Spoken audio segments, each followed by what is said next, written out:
foreign asset.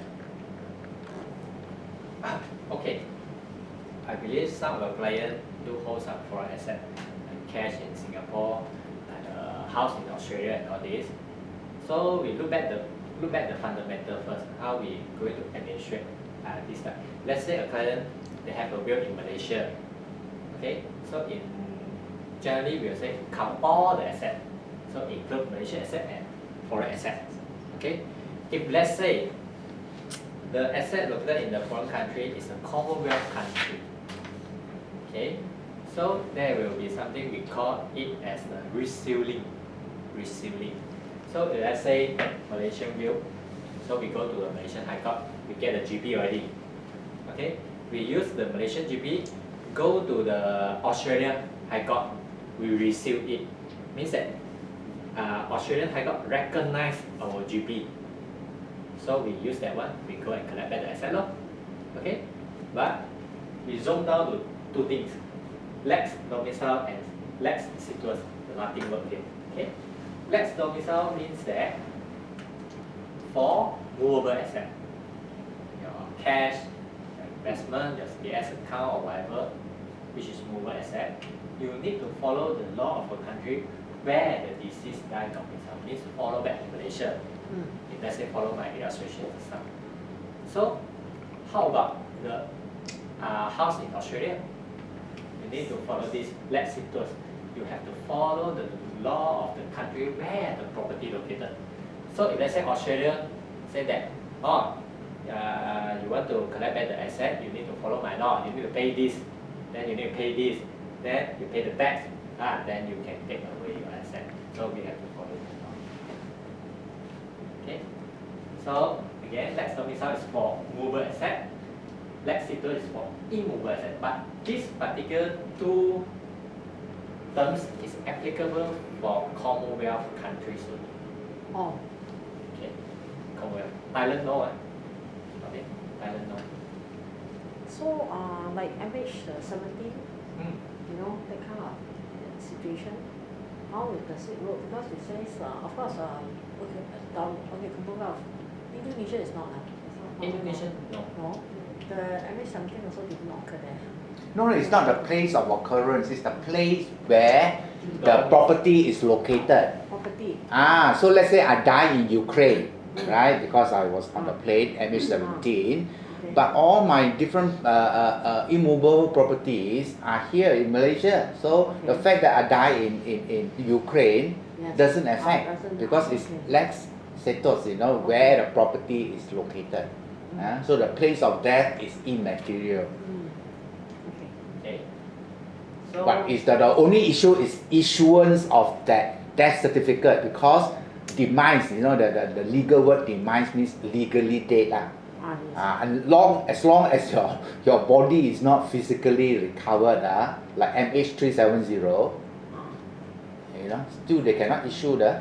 But also some insurance companies have already paid out because it's on a compassionate ground. Yes. But technically, it's not demise, you know, because body not recovered, because they have no death certificate. You see, legally it's not demise, no.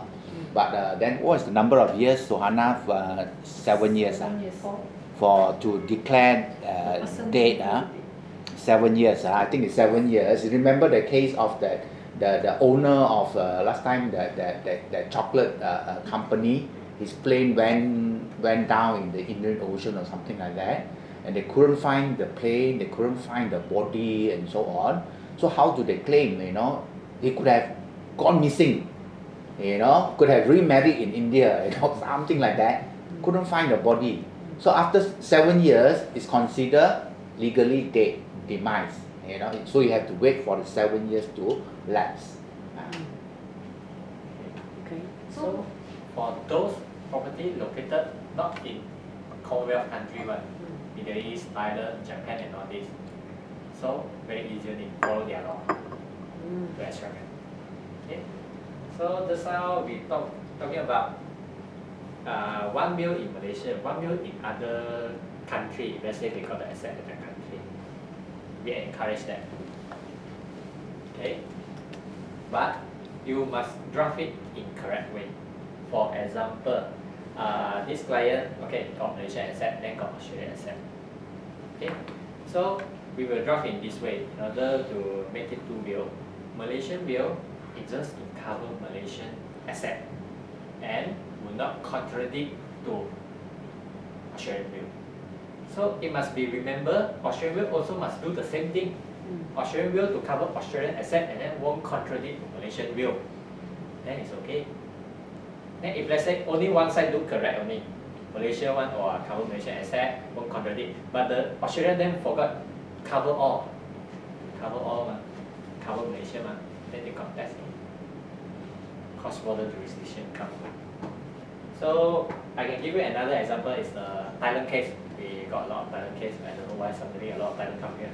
Okay, so we only cover their Malaysian asset, and then won't contradict your Thailand will. In fact, we also don't know what is the jurisdiction, what is their wills at. Maybe they don't have wills at in Thailand and whatever. We just mentioned clearly. So this Thailand people asset in Malaysia cover Malaysian asset, and then won't contradict to other will. So this is how we draw. Then how about if Thai? I know a lot of Thai people. They're in Malaysia. Most of them can be Muslims, Yes. and Chinese. Yes. So if they're Muslims, do they fall under the Muslim law Yes. of Malaysia? Yes. Oh, automatic. They fall under Those who have because we are looking at only the assets in Malaysia. We are not looking at the assets in Thailand. Like for example, a recent case, he would decided to in his will he decided to nominate guardianship. So I advise him not to do so because their law is different that. So for just to govern your assets here, you put that in the will. But for guardianship, you go back to your country because as I did further research, in Thailand it's different. You have to go to court to apply. You can't put it in the will for Muslims and non-Muslims. So you see, it varies. So we only govern assets in Malaysia. So for the foreigner in the will, you will say assets in Malaysia. Yes, we will very clearly we have a column stating we only deal with assets in Malaysia. and these are most of the time residents here. Yeah, They work here. They work here. Work and do business here. Another question, let's say Malaysians are very good in holding PR status in other countries. Okay, so if anything happens to them, how does it apply if they are PR status but they are Malaysians? Malaysia In but US, holding PR in US, status in other US countries. or in So countries where the will must state where he going to domicile. Domicile where he going to stay and pass away. You have to declare your place of domicile, which is a clause, mandatory clause in the will, because Malaysian will. domicile is defined a place where you intend to stay and pass away. You see, so you have already declared it. Although you hold a PR in another country, it doesn't matter because you have already declared your place of domicile. that's according to Malaysian laws. But Yeah. if that person has got a property, let's say they married and stayed in Singapore, right? Then there will be estate duty, there will be other laws. Yeah. So then, but the bill you do, you say you're domiciled here, but temporary working. Yeah, if it's a non-Commonwealth country, you will have some problem, not because only let's say a Commonwealth country you can do a resealing. That means get the GP here and go to the High Court of that particular Commonwealth country to reseal the GP to extract that particular property.